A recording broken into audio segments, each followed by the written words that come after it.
The Tycoon's mansion stood tall, a grand fortress that displayed unmatched wealth and influence. Every morning, sleek cars swept through its iron gates, carrying dignitaries, business partners, and powerful allies. At the entrance sat a quiet figure, the gate man named Baba Tundi, who had served faithfully for more than 2 decades. He knew every visitor, every driver, and every worker by their footsteps, voices, and habits. To most, he was invisible, but in his silence he noticed more than anyone else. He listened to the whispers of suppliers bargaining and the arguments of executives arriving late. He observed the patterns in deliveries, the moods of workers, and the tension in body language. His eyes recorded truths while his lips remained sealed. Baba Tunde was like a notebook of wisdom no one thought to open.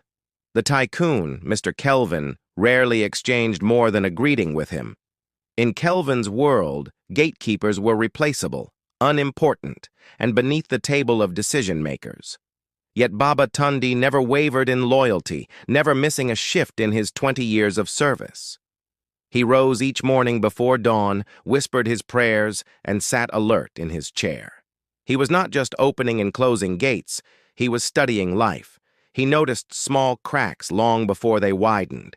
He saw when drivers falsified fuel logs. He caught the tone of resentment in the voices of tired workers. He sensed dishonesty in the handshake of suppliers. But no one ever asked for his insight. To the outside world, Kelvin's empire seemed unshakable, a giant in construction, transport, and import.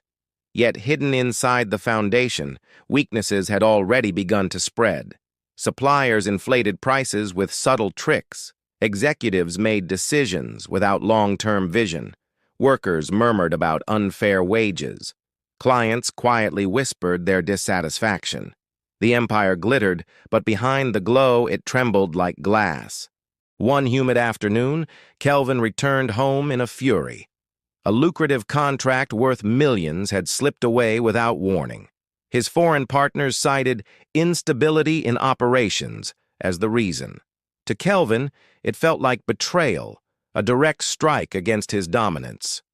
He stormed into the estate, ignoring greetings and brushing past employees who bowed nervously. Baba Tunde, sitting calmly at the gate, opened the doors with his usual gentleness. "Good evening, sir," he said, sensing something heavy in his employer's heart. Kelvin, distracted, almost ignored him, but then paused. For reasons he couldn't explain, he turned back and looked at Baba Tunde carefully. "Do I look troubled to you?" he asked suddenly. Baba Tunde, startled but respectful, nodded. "Yes, sir. Your heart is heavy today," he said softly. Kelvin frowned, unused to such honest words from his gatekeeper. Yet there was no disrespect in Baba Tunde's tone. "And what would you know about business matters?" Kelvin asked with a bitter chuckle. "Not much about numbers, sir," Baba Tunde replied, "but much about people." The words struck deeper than Kelvin expected. That night, he replayed them in his mind like a haunting echo. Much about people. Wasn't business exactly that? People? Customers were people, workers were people, suppliers were people. And numbers, profits, and losses only followed the behavior of people. Kelvin turned uneasily in his bed. For the first time in years, he could not sleep peacefully. Could his gate man, a man society considered uneducated, see what he himself had missed? A small seed of curiosity was planted in the Tycoon's heart. That seed refused to die. The next morning, Kelvin did something that shocked his household. He summoned Baba Tunde to his office. The secretary looked at him in disbelief, whispering, "The gate man?" But Kelvin only nodded. Moments later, Baba Tunde walked in, nervous but composed, removing his cap and bowing respectfully. To the astonishment of the staff, Kelvin offered him a chair. "Tell me, Baba Tunde," Kelvin began slowly. "You claim you know people. What do you see?" Baba Tunde hesitated, then spoke with deliberate calm. "I see suppliers who smile at you but cheat you behind your back. I see managers who bark orders but fail to inspire respect. I see workers who labor hard but feel invisible to their leaders. I see clients who crave respect more than contracts. Kelvin leaned back in his chair, intrigued and unsettled. No one had ever spoken so plainly to him. "Do you have proof of this?" he asked sharply. "Only the proof of patterns, sir," Babatunde answered gently. "A man who cheats once will cheat again if unchecked. A worker who frowns today will rebel tomorrow if unheard. A client ignored will soon seek a rival's friendship." Kelvin tapped his desk, thoughtful yet troubled. Could wisdom of such clarity really come from a gate man? His instincts whispered yes. Dismissing Babatunde politely, he sat alone in reflection. For the first time, he decided to look at his empire not as a proud tycoon, but through the humble eyes of a gate man. What he saw shook him deeply. At his construction site, Kelvin observed delays explained away with smooth lies. He remembered Babatunde's words about dishonest smiles and watched closely. The foreman greeted him warmly, but his unease was visible in his posture. Workers whispered behind stacks of cement, complaining about allowances unpaid for months. Supplies that arrived were far fewer than what the invoices claimed. Fuel records showed impossible consumption figures. Suddenly, he realized he had been blind. The corruption was no longer hidden. It was everywhere. Back at headquarters, executives flaunted polished presentations. Their charts sparkled with color, their words with confidence. But behind the boardroom doors, Kelvin noticed the tension. Rivalries thrived where unity should have lived. Everyone competed for his approval instead of working together. Their loyalty was performance, not conviction. Kelvin's heart grew heavy as clients called in with fresh complaints. Deliveries were late, services unreliable, and trust diminishing. Suppliers spoke of necessary adjustments, veiled words for corruption. The empire he thought flawless was riddled with cracks. He remembered Babatunde's wisdom. Cracks grow when unseen. That evening, Kelvin returned home in silence. His empire looked magnificent, yet he felt the rot within. He had built skyscrapers but ignored foundations. He had gathered wealth but neglected the human hearts carrying it. At his gate, he saw Babatunde again, and for the first time, he realized the man society ignored might be his only compass. The following week, Kelvin called Babatunde into his office once more. "From today," Kelvin declared, "you are no longer just my gate man. You will be my eyes and ears where I cannot see." Babatunde bowed deeply, humbled by the trust. "Sir, I am only a simple man," he murmured.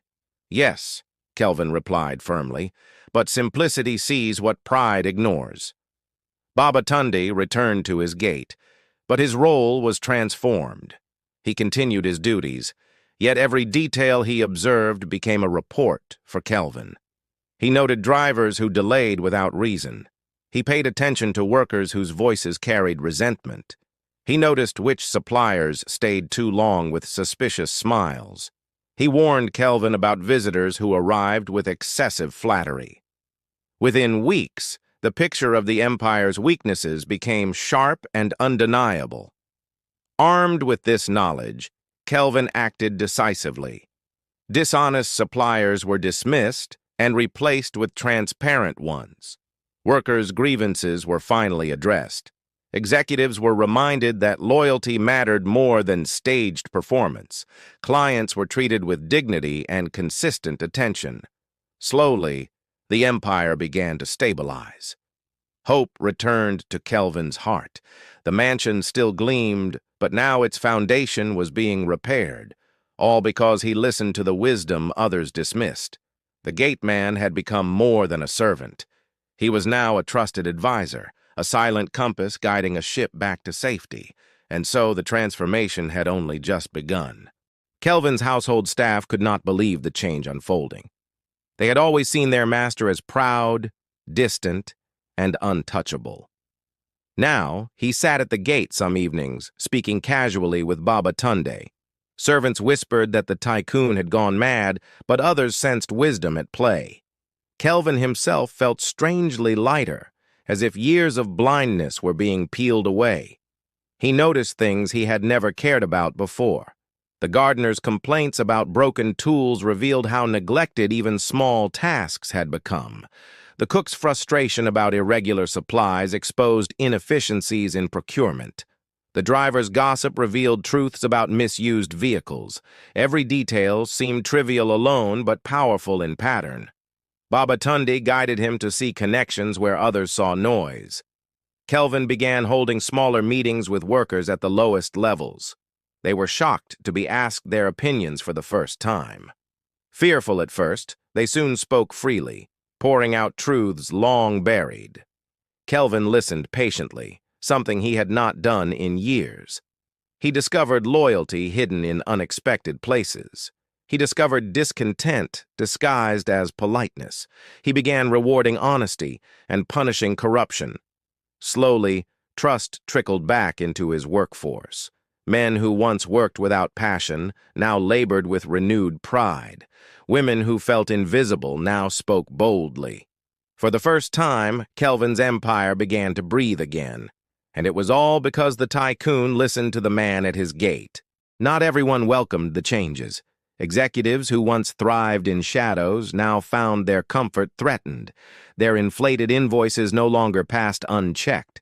Their fake reports faced scrutiny. They whispered among themselves, plotting quietly. "Who is this gate man influencing the boss?" one sneered. "How dare a mere servant dictate boardroom matters?" said another. They saw Babatunde as a threat to their power. One evening, two managers cornered Babatunde outside the gate. They mocked him, calling him a pretender. "Stay in your place," they warned harshly. But Babatunde smiled gently, refusing to be shaken. He knew truth always threatened lies. Inside the mansion, Kelvin noticed the sudden hostility from some executives. He grew suspicious and launched deeper audits into departments. What he found confirmed Babatunde's quiet warnings. Millions had been lost to greed and manipulation. Kelvin dismissed the guilty without hesitation. Their replacements were chosen not for status, but for integrity. The empire began to shine differently, not with borrowed gloss, but with genuine discipline. Some workers wept with relief, realizing fairness was returning. Babatunde never boasted of his role. He only bowed humbly when Kelvin thanked him. To him, truth was service, not glory. But within the empire, whispers began spreading of the gate man's unusual wisdom. The transformation reached even the clients. Where once their calls were ignored or delayed, they now received personal responses. Kelvin began visiting them directly, something he had not done in years. He asked about their frustrations, their needs, their hopes. Many were stunned at his humility. Some admitted they had considered leaving his company entirely, but now, seeing the shift, they renewed their trust. They signed bigger contracts, encouraged by the honesty in dealings. Kelvin gave credit where it was due. He told them plainly that he had learned to listen differently. Behind those words was the unseen hand of Babatunde. The Tycoon's rivals watched uneasily as his empire regained strength. They had hoped to exploit his decline, but their plans failed. Workers became more loyal, knowing honesty was rewarded. Suppliers became more transparent, fearing they could no longer deceive easily. The whole atmosphere of the empire changed. Meetings grew shorter but more meaningful. Reports became more accurate because truth was now safer than lies. The empire that had been sinking in corruption now stood steadier than ever. Journalists began writing about Kelvin's surprising turnaround. Competitors sent spies to learn his secret. But no one guessed that the wisdom behind it came from a man sitting at the gates, wearing a simple uniform, opening and closing doors. As months passed, Kelvin grew deeply reflective. He wondered how close he had come to losing everything. If not for that fateful day when he paused at the gate, his empire might have collapsed. He realized how arrogance blinds leaders. He realized how pride deafens ears to truth. For 20 years, Babatunde had seen patterns he ignored. For 20 years, wisdom had been sitting at his doorstep. Kelvin thought of the countless times he brushed past without listening. The memory humbled him. One evening, he invited Babatunde to dine inside the mansion. The staff gasped when they saw the gate man at the table. But Kelvin spoke firmly. "This man has saved more than money. He has saved my vision." Babatunde ate quietly, embarrassed by the attention. To him it was still duty, not heroism. Yet Kelvin vowed never again to underestimate the overlooked. He began sharing the story at business forums. He spoke of the value of humility and listening. Other tycoons laughed, dismissing it as sentimental nonsense. But a few thoughtful ones listened carefully.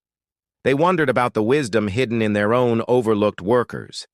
Kelvin smiled, knowing change was slow, but he was determined to live by this new principle. The empire he rebuilt would stand not just on profit but on trust. And trust, he now understood, was the true currency of business. Babatunde's life did not change in luxury. He still lived in his modest home, still wore his simple clothes, but his dignity was now recognized. Workers greeted him with respect, knowing he had the ear of the tycoon. Suppliers treated him cautiously, aware of his quiet influence.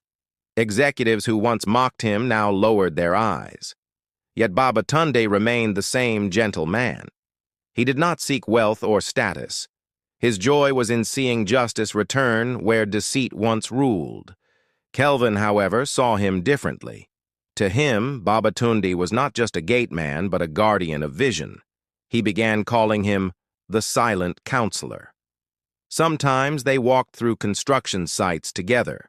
Kelvin would watch while Babatunde quietly pointed out subtle details. Cracks in walls, tones in voices, gaps in records, things others missed. With time, Kelvin relied on him more deeply. He no longer trusted only polished reports, but balanced them with Babatunde's observations. The empire became both prosperous and respected. Rivals grudgingly admitted Kelvin's empire was now untouchable.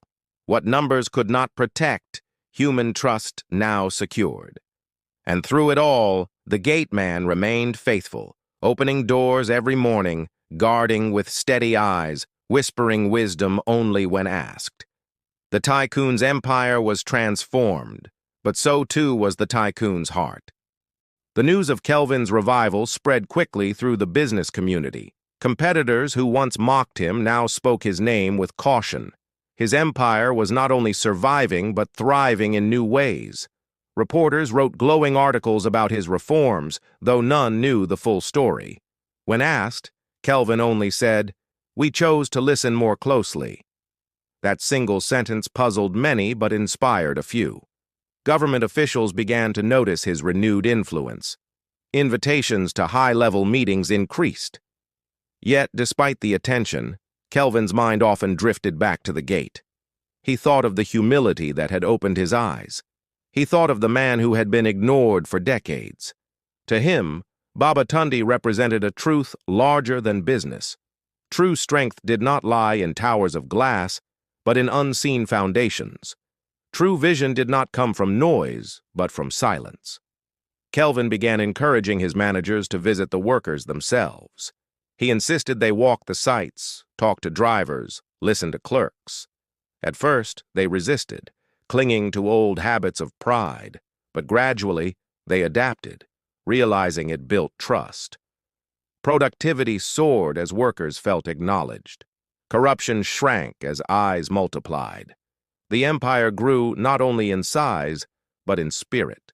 And all of it traced back to wisdom spoken at a gate. Kelvin often wondered why fate had waited so long, but perhaps the timing was perfect. For only when he almost lost everything did he become ready to hear. Babatunde's reputation spread quietly within the empire. Workers began approaching him discreetly with their concerns. They trusted him to convey their voices honestly to the tycoon. He never abused the trust, never twisted their words. He carried their burdens with humility and care. Kelvin noticed the difference in morale across the company. Absenteeism reduced, quarrels lessened, and efficiency increased. There was a new spirit of fairness that touched everyone. Executives who once ruled with arrogance now learned caution. They saw how truth could travel from the lowest worker to the highest chair. Kelvin did not use Babatunde to spy, but to balance perspectives. He knew the empire could only endure if voices were heard. The gate man had become a bridge between classes. He united boardrooms and workshops, streets and mansions.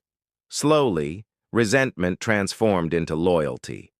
Even clients noticed the difference in service. They felt the sincerity in every interaction. Contracts once doubted were renewed with enthusiasm. Growth returned, steady and sustainable. And through it all, Babatunde never sought recognition. His strength was in faithfulness, not fame. To him, guarding the gate was still his calling. Yet now, his post had become symbolic. It was the doorway through which wisdom entered the empire. Kelvin's rivals tried desperately to discover his secret. They sent spies to monitor his boardroom. They bribed suppliers to reveal his strategies. They even interviewed workers, seeking hidden policies. But none could explain the transformation fully. Reports said Kelvin had become stricter with audits. Others claimed he had introduced new systems. While these were true, they were not the heart of the matter. The true source of strength remained invisible, sitting quietly at a gate. Rivals could not copy what they could not see.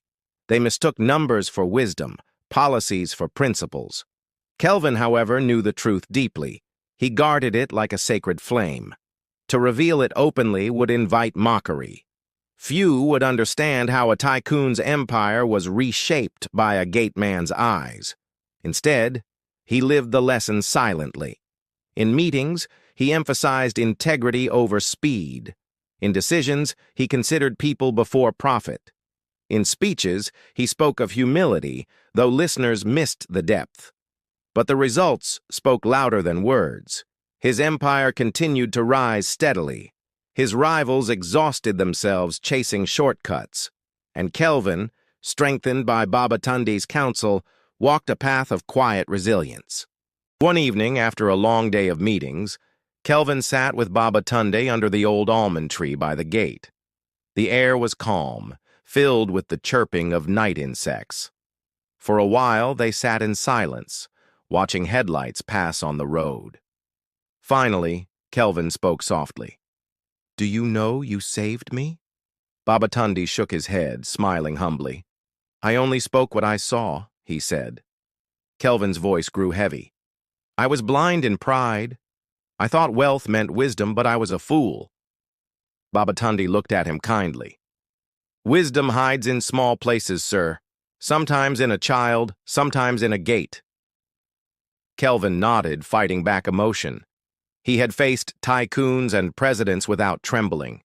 Yet before his gate man, he felt like a student before a teacher. The stars glimmered faintly above them.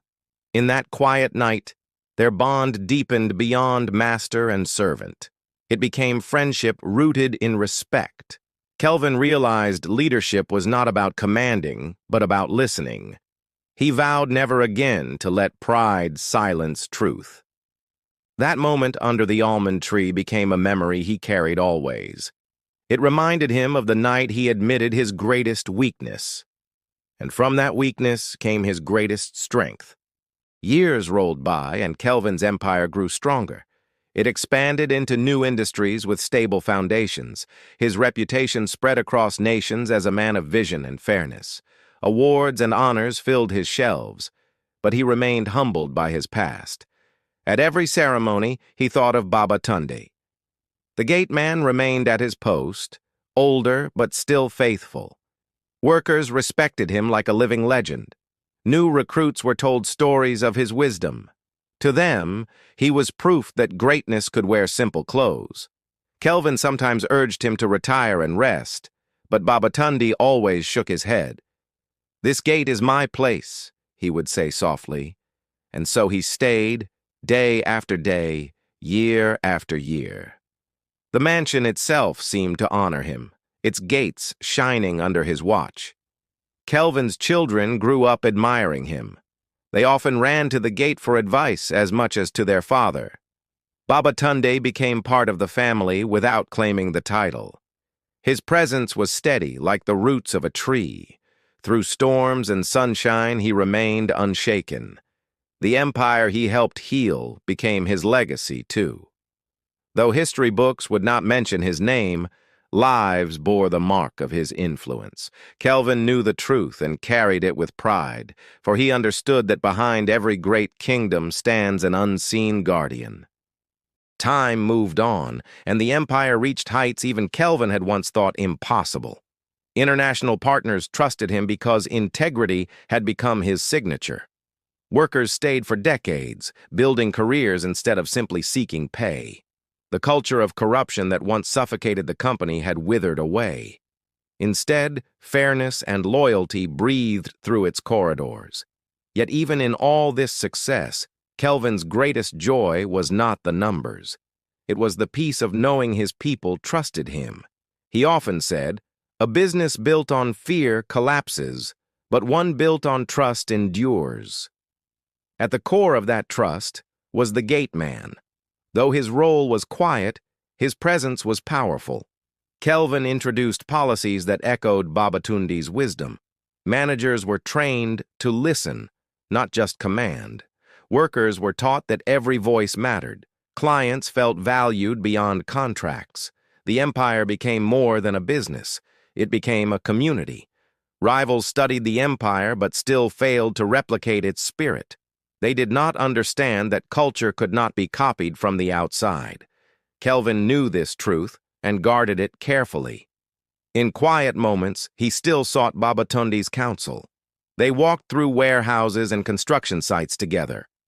Kelvin watched as Babatunde pointed out details others missed. A slight hesitation in a worker's voice, a driver's unnecessary delay, a supplier's nervous glance. To others, these were nothing. But to them, they were the heartbeat of the empire. One year, a severe economic downturn struck the nation.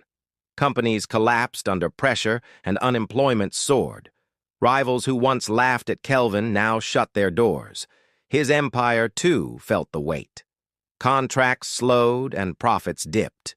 Workers grew anxious, fearing layoffs. Suppliers demanded advance payments to survive. Executives panicked, pushing for drastic cuts. But Kelvin remembered the lessons of humility. Instead of reacting with fear, he turned once more to Babatunde. Together, they walked through the troubled company. Babatunde reminded him that panic destroys faster than hardship. He encouraged Kelvin to speak directly to the workers. So Kelvin gathered them, standing not as a tycoon, but as a fellow human. He promised transparency and fairness. "We will endure together," he said with conviction. His honesty steadied their hearts. Workers tightened their belts willingly, determined to fight with him. Clients, seeing his integrity, chose to remain loyal even in difficulty. Slowly, the storm passed. Many rivals never recovered, but Kelvin's empire survived. The bond of trust had carried them through. Kelvin knew once again that wisdom had saved him. And once again, the wisdom had come from the gate. As the years deepened, Kelvin grew older, his hair turning silver. His steps slowed, but his vision sharpened. He knew his time as the empire's leader was drawing to an end. His children were grown, educated, and prepared to inherit his legacy. Yet he worried about whether they understood the true foundation of success. So one evening, he called them together. He sat with them under the almond tree by the gate. Babatunde sat quietly beside him, as always. "My children," Kelvin began, "you see these towers and businesses. You see the wealth and power, but none of it would stand without what sits beside me today." They looked at Babatunde curiously, unsure what he meant. Kelvin continued, "This man saved me when I was blind. He taught me that listening is greater than commanding. He taught me that trust is greater than profit. He taught me that humility is the soul of leadership." The children listened intently. realizing their father's secret. Babatunde bowed his head, embarrassed by the praise, but Kelvin's voice grew firm. Never despise the lowly. Never overlook the humble. Wisdom often hides where you least expect it. That night, his children saw the empire differently. They saw its true foundation. It was not cement or steel, but the heart of a gateman. Babatunde aged gracefully, his hair turning as white as cotton. Yet every morning he still rose early to guard the gate. His steps were slower, but his eyes remained sharp. Workers greeted him with reverence, knowing the legend he had become. Suppliers treated him with respect, remembering his quiet influence.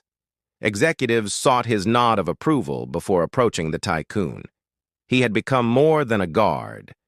He was a symbol, a reminder that greatness can dwell in overlooked places. Kelvin often marveled at his consistency. He had offered wisdom without ever demanding reward. He had influenced lives without writing a single report. He had shaped an empire without ever sitting in the boardroom. Such power wrapped in humility inspired all who knew him. The Tycoon sometimes wondered if Babatunde understood the magnitude of his impact. But when he asked, Babatunde only smiled. "I was only watching," he would say. To him, it was nothing extraordinary. To everyone else, it was everything. As Kelvin prepared for retirement, he knew the story of his empire could not be told without mentioning Babatunde. And even if the world never recorded his name, the empire itself was proof of his wisdom. For every stone that stood strong carried the mark of the gateman's eyes. The day finally came when Kelvin stepped down from leadership. The empire, now stronger than ever, passed to his children. At the ceremony, dignitaries filled the hall. Speeches praised his vision, his achievements, his wealth. But Kelvin himself gave a different speech. He told the story of the gateman. The audience shifted uncomfortably at first, unsure why a tycoon would speak of a servant. But as he unfolded the tale, silence filled the hall. He spoke of blindness, pride, and near collapse. He spoke of humility, listening, and transformation. He ended with these words: "True wisdom is not always found in high places. Sometimes it sits quietly at a gate, waiting for ears to listen." The hall erupted in applause, some with tears in their eyes.